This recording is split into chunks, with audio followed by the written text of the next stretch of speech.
Hi Tubies, here's Alexandra again, and welcome to another video. In this video I will just simply talk and rant a little bit in the background, and I will paint a little bit during that. So what I want to talk about today is the problem of shallow armies. So what do I mean by shallow armies? If you open, for example, the Codex Space Marines, or the army book for the Stormcast Eternals, or Tyranids, or Necrons, then you have very well-established armies with several units that you can choose from, and you can basically fine-tune your army however you like. So in case of the Tyranids, for example, you can make a ranged army with this, or you make a close combat army, or you make an army with lots of grippy creatures, and or an army list with lots and lots of very big creatures, and you have options. That's basically the name of the game here. You got lots to choose from, and the army itself feels rewarding. You can make whatever you like with your army. And then you have shallow armies. Shallow armies are those armies that look cool on paper, have really cool miniatures, but have very few units that you can choose from. So a few examples for shallow armies are Death Guard, Genestealer Cults, from Age of Sigmar, the Slayers, Fire Slayers, and the Edonith Deepkin, or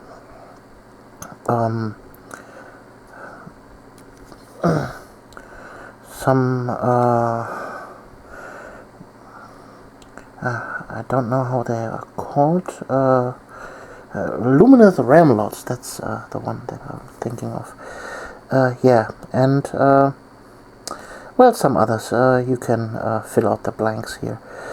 The problem with those armies is they have maybe one or two core units as choices that you can make, and then for each combat role, for example fast attack and heavy support and elite, they have one or two choices there, and then they have a bunch of character models that are either in the elite slot or in the character model slot. So for the Genestealer Cults, for example, you have lots and tons of different character miniatures, but the meat of the army is always just Genestealer Cult hybrids, and even more hybrids. And same for the Death Guard. You have Death Guard Plague Marines, and you have Poxwalkers. That's it. Poxwalkers or more Death Guard. Well, in the form of the Plague Marines, yeah, you have lots and lots of unit choices. In the Plague Marine unit itself, you can choose between different weapon loadouts for your miniatures. You can have them with bubonic axes and two-handed axes, and then you can give them flails and spewers and all kind of nasty stuff, but you can't specialize them in any way. You can have one flail and one bubonic axe and one of this and one of that. That's all nice and good, but it is exactly what is in the box. Nothing more, nothing less. You have no further options, just what is in the box. You can't just say, okay, in order to field this and this and that, you can say, yeah, you can field 4 Plague Marines with bubonic access. Okay, in order to do that, you would have to convert your miniatures, or buy multiple boxes of Plague Marines, but no, you don't even have that option. It's only allowed to have the exact number that is in the box. Nothing more, nothing less. And that is frustrating. You end up with armies that always look the same. Death Guard armies will always look the same. You have Poxwalkers and Plague Marines. And then you have 2 choices of Terminators. You have then some units from Chaos, some tanks like Land Raiders and Predators and Rhinos. But those are not specific for Death Guard. Those are just standard Chaos units that you can Nurglify, but they are not especially Nurgle. Then you have for fast attack, you have your floated bloat drones and the how they're called, mystic something. Can't remember the name right now, but you get my point. You have very few choices. But when you look in the Space Marine Codex, yeah, what do you have for core choices? You have your Tactical Marines, you have your Scouts, you have Intercessors, you have Infiltrators, and you have Incursors. And then for Tyranids, you have your Termagants, you have your Tyranid Warriors, you have your Homagants, and Genestealers are, I believe, also core. Correct me if I'm wrong there, but you got the point. You have more options. And why is that? Well, those armies are longer existing in the lore. They had more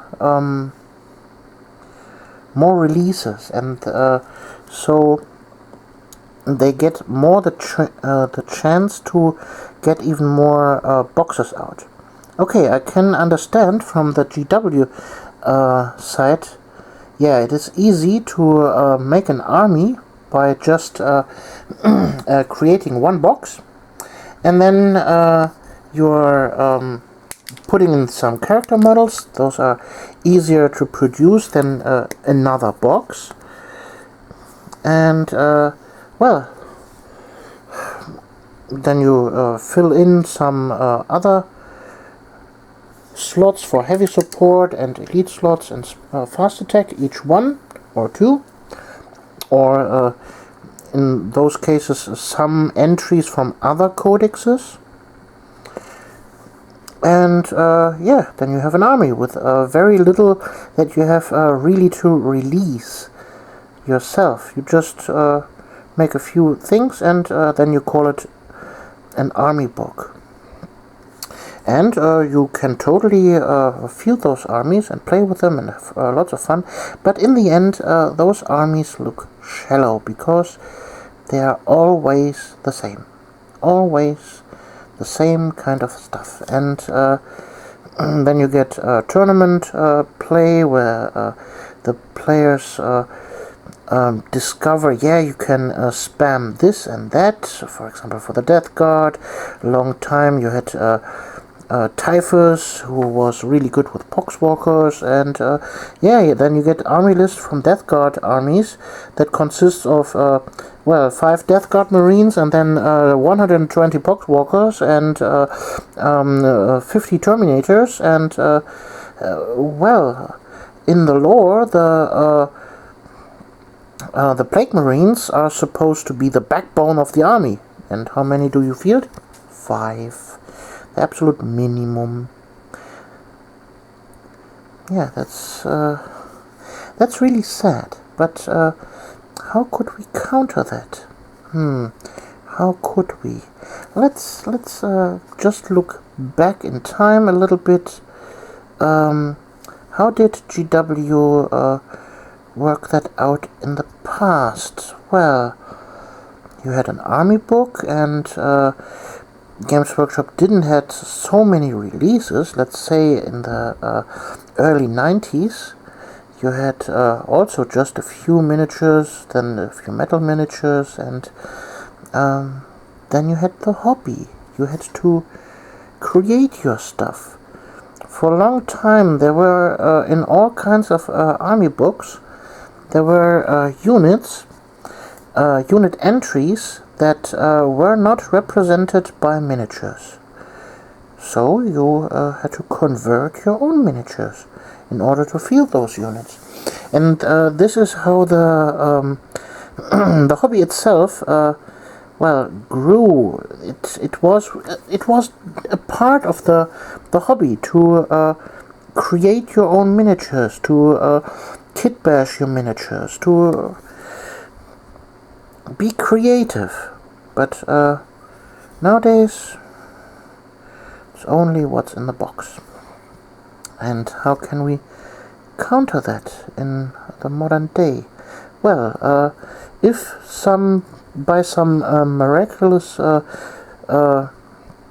intervention of fate, a GW employee in the upper ranks or in the design studio is listening to this, I don't have high hopes for that, but it might be. I'm a staple of the community since over a decade now. So here's my tip. Release books with army lists as expert level, where there are unit entries that are not supported by miniatures, so the people can create their own. So, for example, what do I want to see from that? Yeah, I want to be creative. I want to have plague marines that really feel like plague marines. You see, from the space marines, the aggressors here, like this here. This would be a really, really cool unit for plague marines either. Think about it. You have plague marines, really bloated ones with cracked armor, and then they have power fists, and attached to that they have bubonic spears or acid spears or plague spears, like something like that. Wouldn't that be awesome? I want plague marines riding on their drones, like the poxwalkers, not poxwalkers, the demons. How they're called?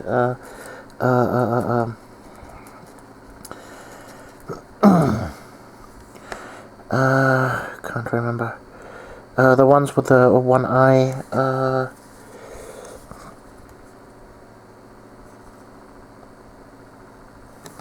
Damn it. Oh, they're called. What the Games Workshop side.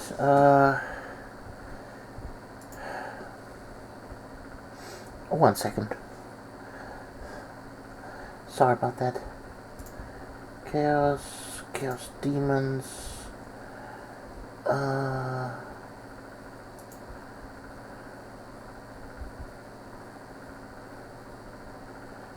Plague Bearers. That's the name.